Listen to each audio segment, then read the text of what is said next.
All right, let's dive right in. Today, we're not going to get lost in sci-fi theories about the future of AI. Nope, we're talking about right now. How you can use it to get way better results at your actual job, like starting today. Let's do this. This quote, man, it just nails it, right? It's not about being replaced by AI. It's about someone who knows how to use AI. The real skill here isn't just knowing that AI is a thing, it's knowing how to talk to it. And really, that's all it is, a communication skill. And that's exactly what we're going to get good at today.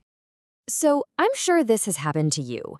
You ask an AI for a little help, maybe with a blog post or an email, and what you get back is just blah.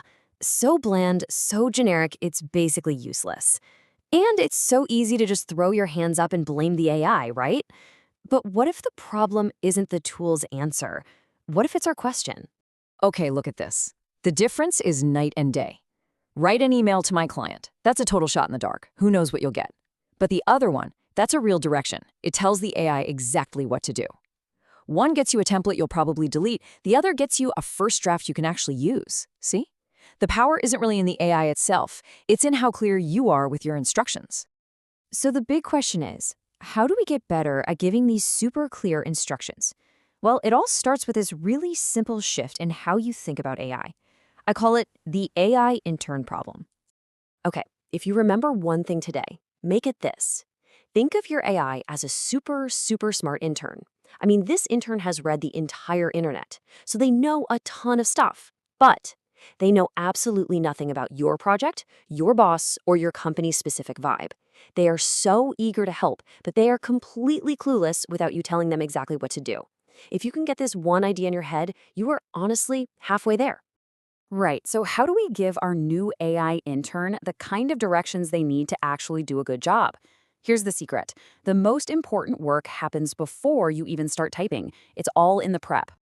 And let me just get this out of the way right now. There are no secret magic words. This isn't some kind of wizardry. Getting good results is all about clear thinking, not trying to find some clever phrase. The goal is super simple. If you can explain it to a human colleague, you can explain it to an AI. That's it.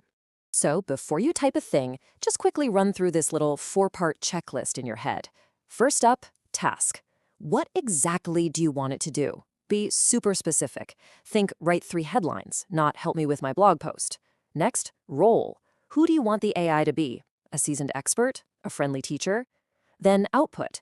What should the final result actually look like? A bulleted list? A table? A couple of paragraphs? And finally, constraints. What are the rules of the game? Is there a word count? A specific tone you need? Things it should avoid saying? And here's what it looks like when you put all those pieces together. You've got the task, write a 500-word blog post. You've got the role, act as an experienced HR consultant. And you've got the constraints, like the tone and the output, like asking for subheadings and a conclusion. A prompt with this much clarity, it gets you something you can actually work with from the get-go. No more back and forth. Okay, so we've covered the how to think part. Now let's get into the what to do part. I'm going to show you a couple of really simple but crazy powerful techniques you can start using, like right now. First on the list, and honestly, this might be the most powerful trick in the book, is role-based prompting. It's so simple. All you do is tell the AI who to be before you tell it what to do. For example, when you start a prompt with act as an experienced copywriter, something kind of magical happens. The AI has to take everything it knows and filter it through the brain of a copywriter. So all of a sudden, the response you get back isn't just generic text anymore. It's actually crafted with the right tone, the right structure, and even the right words that a real pro in that field would use.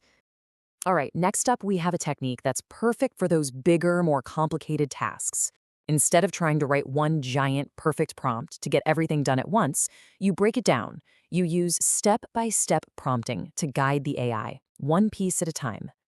The real power here is that you're in control. You're not just telling it the final destination, you're giving it the turn-by-turn directions to get there. And what's great about that is you can check its work at each step and nudge it back on track if it starts to go sideways. It takes a huge, intimidating task like create a marketing plan and turns it into a totally manageable conversation. Okay, so that's the theory. But what does this actually look like in the real world, at work? Let's take a look at how these techniques can apply to some real, everyday jobs. So look, whether you're a freelancer who needs to whip up a project proposal, or you're a marketer trying to generate different versions of ad copy to test, or maybe you're just trying to make sense of your messy meeting notes, these are all super practical ways to save a ton of time. And the best part, each one of these little starters can become a powerful template you use over and over again. Look, getting good at this has nothing to do with learning how to code. It's just about practice. And a huge part of practicing the right way is knowing which common myths to just completely ignore. First myth up: longer prompts are always better. Nope, that is just not true. Clarity will beat length every single time. When you write a long, rambling prompt, you're just confusing the AI with a bunch of noise. A short, crystal clear 50-word prompt is going to give you a way better result than a rambling 500-word mess. And that brings us to the second big myth, that you need some sort of secret password or magic words to unlock the AI's potential. You really don't. This is just clear communication, plain and simple. Think about it. The skills you use to explain a task to a coworker, those are the exact same skills you need to get amazing results from an AI. So we kind of end up right back where we started. If there is only one thing you take away from all this, please let it be this: the quality of the AI's answer is a direct reflection of the quality of your question. The real work doesn't happen when you're typing, it happens in your head before you type. So I'll leave you with this final thought. Thinking about that super capable but totally clueless AI intern, what's the very first annoying, tedious task you're going to hand off to them? Just pick something small, try out these steps, and see what you get. The best way to learn this stuff is just to do it. Thanks for hanging out with me today.